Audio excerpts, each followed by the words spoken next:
Good morning guys, Teacher A here and welcome to Gurong Pinoy sa Amerika. So for today, ang lesson natin ay continuation ng rational algebraic expressions wherein ang i-discuss natin ngayon ay multiplication and division of rational algebraic expressions. So kung alam nyo kung paano mag-multiply at mag-divide ng fractions, same thing ang gagawin natin sa rational algebraic expressions. So, simulan na natin sa multiplication. Paano ba mag-multiply ng rational algebraic expressions? So, katulad sa fractions, gagawin natin ay multiply natin yung taas sa taas, baba sa baba. Pero, kung meron na tayong pwedeng i-cancel out, wherein gagamitin natin yung mga factoring strategies or methods na inaral natin noong nakaraang module, kailangan na nating mag-factor out para hindi masyadong malaki yung polynomials na isosolve natin. Example number 1. Doon muna tayo sa madali. Halimbawa, meron akong 3x times 4y times 5z. So, tulad ng sinabi ko, taas sa taas, baba sa baba. Pero kung meron pwedeng i-cancel out, mag-cancel out na tayo. So, kung mapapansin natin, puro numbers sa taas, puro letters sa baba. So, ibig sabihin, walang maka-cancel out sa kanila. So, i-multiply na natin siya ng diretsyo. So, 3 times 4 ay 12 times 5 ay 60. Over x times y times z, pag minultiply yung mga letters or yung mga variables, pagsasamahin lang sila. So, ang sagot ay x, y, z. So, therefore, ang answer sa ating example number 1 ay 60 over x, y, z. Okay? Next, punta naman tayo sa example number 2. Ibang case naman. Halimbawa, meron tayong 2x over 7 times 14 over 6x cubed. Yan. So, paano natin isosolve yung given? So, sa given na to, meron tayong numbers na pwedeng i-cancel out. Ibig sabihin, meron pwedeng i-divide sa mga numbers na yon para mas maging maliit sila. So, si 14 at saka si 7, pwede siyang i-divide by 7. So, si 14 divided by 7 ay magiging 2. Si 7 divided by 7 ay magiging 1. Meron pa ba? Yes. Si 2 at saka si 6. Si 2 at saka si 6 pwedeng i-divide sa 2. So, 6 divided by 2 ay 3. 2 divided by 2 ay 1. Meron pa ba? So, si 2 tsaka si 3, hindi naman pwede. Now, punta na tayo sa variable. Tingnan natin kung may common letter, kung may parehong letter sa taas at sa baba. So, meron tayong x sa taas, meron tayong x cubed sa baba. Ang ibig sabihin ng x cubed sa baba ay 3x. So, 1, 2, 3. So, kung ika-cancel out natin tong x na isa sa taas, ka-cancel out din natin yung x sa baba. Isang x. Kasi, x divided by x ay 1. Kaya, kinancel out siya. So, may natira pa tayo ditong 2 x. So, meron pa ba tayong pwedeng i-cancel out? Wala na. So, therefore, i-multiply na natin siya across. So, we have 1 times 2 ay 2 over 1 times 3 ay 3. And then, may natira tayong 2x. So, x times x, we have x squared. So, therefore, ang answer natin ay 2 over 3x squared. Next, example number 3. So, example number 3, halimbawa, meron tayong ito, gagamit na tayo ng mga factoring strategies na inaral natin. 3x minus 3 over x squared minus 1 times x plus 1 over 6 check natin yung given, kung alin yung pwede nating i-factor out, at kung anong factoring strategy ang gagamitin natin. So, tingnan natin yung nasa taas. Kitang-kita naman na para siyang may 3. Ibig sabihin, may common factor dito. So, gagamitan natin siya ng common monomial factor. At ang common monomial factor niya ay 3. Ilabas natin si 3. 3x divided by 3. So, matatanggal na si 3. Matitira si x. Kasi, 3 divided by 3. So, 3x over 3 siya. Maka-cancel out si 3, natira si x. Kaya ito yon. And then minus. This time, 3 divided by 3 naman. 3 divided by 3 is 1. Yan. So, yan yung numerator natin. And then, yung denominator natin, meron tayo ditong difference of two squares. Ibig sabihin, pwede nating kunin yung square root nito. So, therefore, ang ating factors ay dalawang binomials, sum and difference. So, x squared, i-factor out natin, x and x.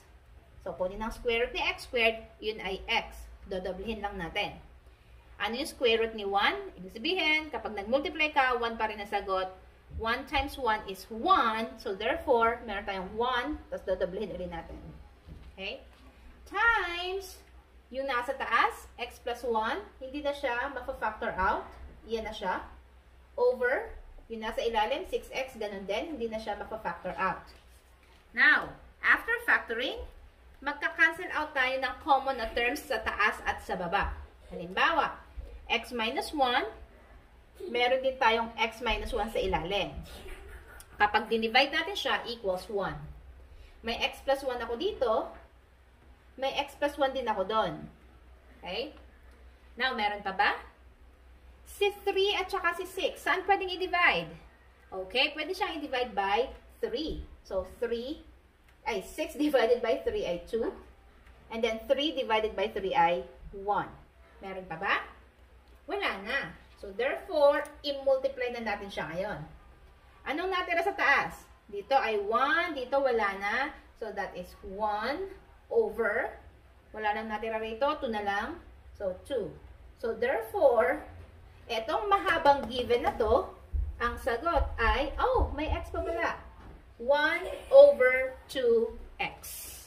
So, yan ang sagot natin sa example number 3. Next. Example number 4. Last example sa multiplication before tayo magpunta sa division. Example number 4. Halimbawa, meron akong x squared minus 1 over 2x plus 1. And then, times 2x plus 4 over x squared plus x minus 2. Yan. So, again, check natin kung ano yung pwedeng i-factor out. So, yung taas natin, yung numerator natin, ay again, difference of two squares. So, yung mga factors natin ay dalawang binomials na sum and difference. Sum and difference. Square root ng x squared ay x. So, dodoblehin lang natin siya. Square root ni 1 ay 1. Okay? Over. Yung ilalim niya ba pwede pang i-factor? Hindi na. Kasi wala namang common monomial factor sa dalawa. Sa 2 tsaka sa 1, walang pwedeng i-divide. So, kokopyahin lang natin siya. Then, times sa taas. Pwede ba? Yes. Kasi si 2 tsaka si 4, pwede siyang i-divide sa 2. So, ilalabas natin yung 2 na yon. And then, i-divide natin tong each term doon sa nilabas natin. So, 2x divided by 2. Again, 2x divided by 2. Maka-cancel si 2. Matitira ay si x. And then, 4 divided by 2 ay 2. So, yan. Next, yung ilalim naman. So, yung ilalim ay quadratic trinomial, which means meron tayong dalawang binomial na factors niya. I-factor out ang x squared, x, and x. Ang last term ay negative. So, ibig sabihin, meron tayong negative, meron tayong positive. Mag-isip tayo ng dalawang numbers na kapag minultiply ay negative 2, then kapag kinombine ay positive 1. So, ano-ano ba yon? So, negative 2, pwede siyang negative 2 times 1.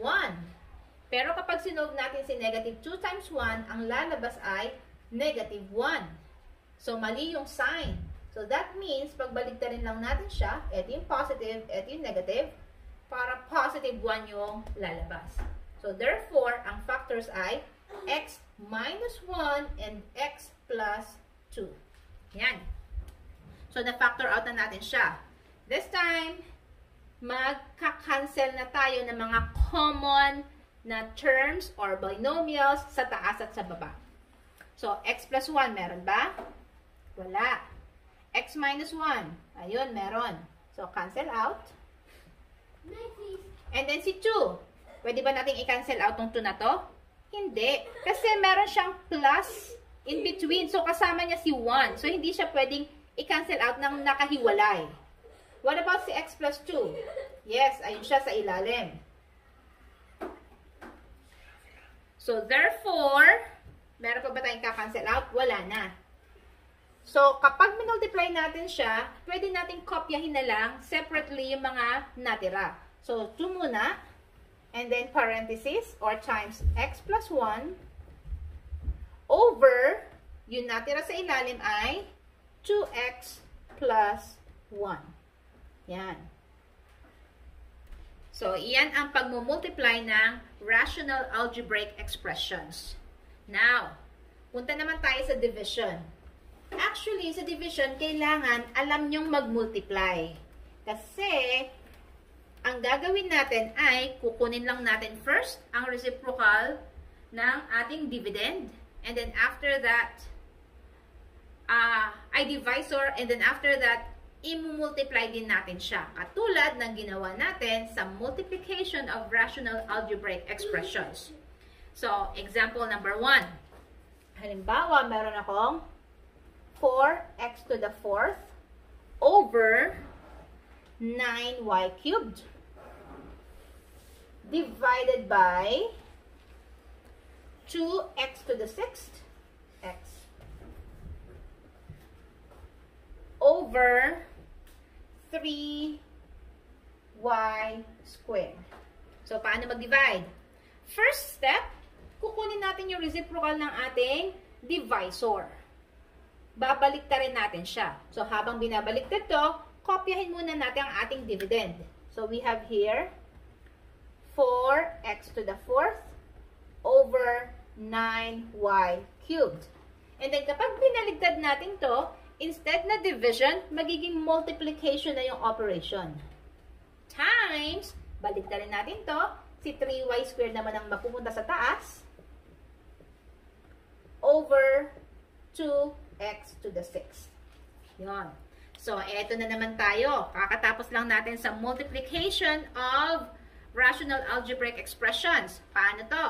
Kung meron tayong pwede i-cancel out na natin. Let's start doon sa mga numerical coefficients or doon sa mga numbers. So, si 4 tsaka si 2, pwedeng i-divide sa 2. 2 divided by 2 ay 1. 4 divided by 2 ay 2. Si 3 tsaka si 9, pwedeng i-divide sa 3. 3 divided by 3 ay 1. 9 divided by 3 ay 3.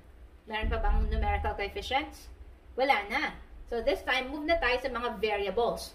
May x sa taas, may x sa baba. So, pwede natin siyang i-cancel out. Now, ilang x ang matitira? May 4 sa taas, may 6 sa ilalim. So, therefore, may 2 matitirang x sa ilalim. Kasi 4 yun, 6 to, 6 minus 2, ay 6 minus 4 ay 2.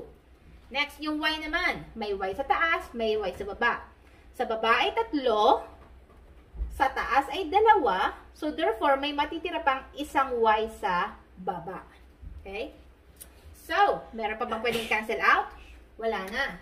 So therefore, i-multiply na natin siya. So, 2 times, anong natira rito sa kabila? 1 ay 2 over 3 times times 1 ay 3. And then, ano mga variables ang natira? X squared, y. So, therefore, ang sagot natin, for example, number 1 ay 2 over 3x squared, y. Last example. So, last example. Halimbawa, meron tayong w squared minus 4, w squared minus 4, over w squared plus 5w plus 6 divided by 2w minus 4, and then meron tayong w squared plus 4w plus 3. Yan. So, again, yung first step natin, kopyahin yung first na rational expression, yung division magiging times, and then, yung second, if i-flip natin, kukunin natin yung reciprocal. So, paano yon? Kopyahin to. W squared minus 4 over w squared plus 5w plus 6. And then, instead of division, magiging multiplication na siya. And then, i-flip natin to or kunin natin yung reciprocal niya.